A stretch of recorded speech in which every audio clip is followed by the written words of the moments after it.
Tonight's story begins on a quiet stretch of California highway where nothing seemed unusual at first. It was April 5th, 1970, late at night, the kind of hour when the roads begin to empty and patrol cars spend more time watching taillights disappear into the darkness than responding to emergencies. In the area near Newhall and Valencia, north of Los Angeles, the California Highway Patrol was doing what it always did. Officers were monitoring traffic, responding to small calls, and handling the endless routine that comes with highway policing. Nothing about that night suggested it would soon become one of the darkest moments in the history of California law enforcement. Before we move deeper into the story, I want to say something personal. About 20 years ago, I was rather personally close to some California Highway Patrol officers. Spending time around them gave me a glimpse into what their job really meant. It was not just traffic stops and tickets. It was long nights, dangerous situations, and a constant awareness that the routine could turn deadly without warning. Because of that, the Newhall incident has always hit a little closer to home for me. When you know people who wear that uniform, stories like this stop being abstract history and start feeling very real. The chain of events that night began with something that sounded minor. Earlier in the evening, a man named Bobby Davis was driving north on Interstate 5 when he made an illegal U-turn across the highway median. In doing so, he nearly collided with another car carrying a serviceman named Ivory Jack Tidwell and his wife. The two vehicles stopped, and the situation quickly turned tense. Davis pulled out a gun during the argument. After a brief confrontation, he drove away, but the shaken couple immediately reported the incident to the California Highway Patrol. They gave officers a description of the suspect vehicle, a red Pontiac Grand Prix. That report was treated as a relatively low-level call. The suspect was wanted in connection with a misdemeanor incident involving a firearm, but it was not yet known that the men involved were heavily armed career criminals. Officers in the area began watching for the red Pontiac. Not long after the report went out, two CHP officers, Walt Frago and Roger Gore, spotted the vehicle near Castaic. They were partners riding together in a patrol car and began following the Pontiac as it left the freeway. The suspects pulled into the parking lot of Jay's coffee shop near a standard gas station along Henry Mayo Drive. The officers initiated a traffic stop. At first, everything looked normal. The officers ordered the two men to step out of the vehicle. Bobby Davis exited the driver's side and walked toward the front of the car where Officer Gore began searching him. Meanwhile, Officer Frago moved toward the passenger side carrying a shotgun. His shotgun was held in what is called the port arms position, the stock near his hip and the barrel pointed upward.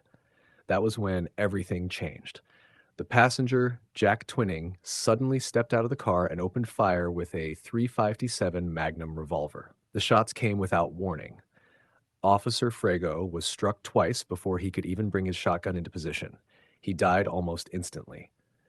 Officer Gore reacted immediately. He drew his own revolver and fired back at Twinning. In the chaos of that moment, however, his attention was focused entirely on the man shooting at him.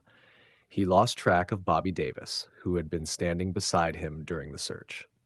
Davis pulled a concealed revolver from his waistband and fired at point-blank range. Officer Gore was killed within seconds. In less than half a minute, two young highway patrol officers were dead. Backup was already on the way. Another patrol car carrying officers George Allen and James Pence arrived on scene moments later. As soon as they stepped into the situation, the suspects opened fire. Again, the suspects had stocked their vehicle with a surprising number of weapons, far more than the officers carried. Davis grabbed a sawed-off shotgun from inside the Pontiac. Twinning switched to a semi-automatic pistol.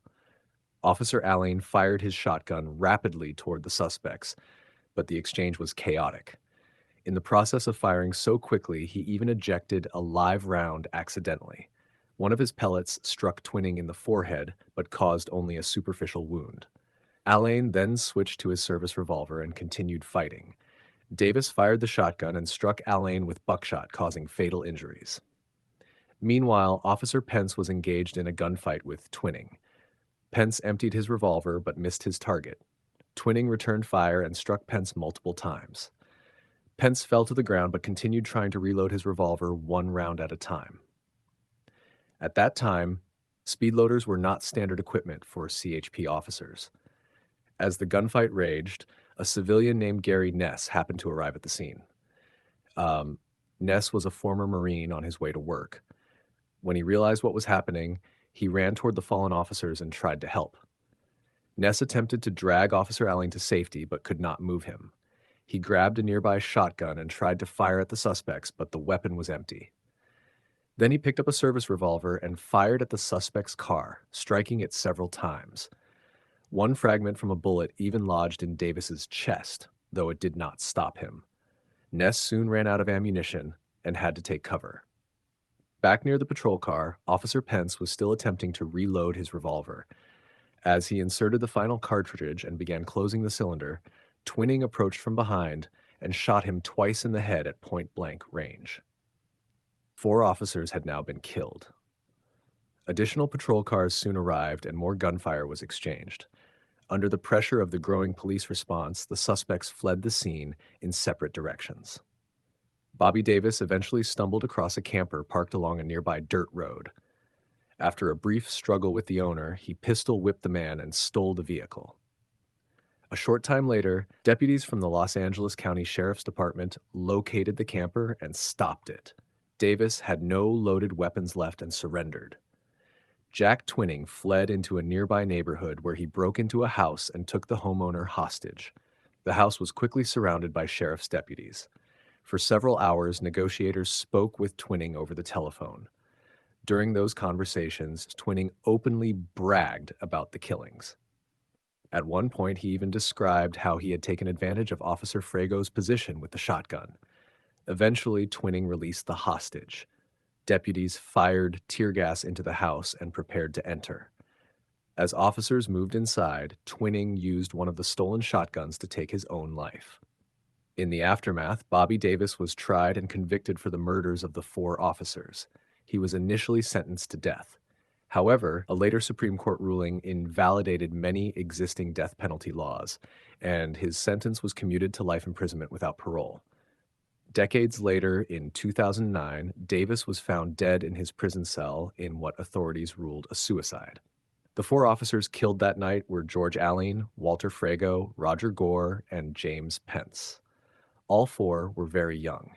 Each had less than 2 years of service with the California Highway Patrol.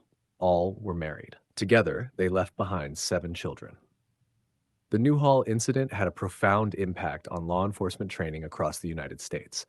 Police agencies studied the events of that night carefully.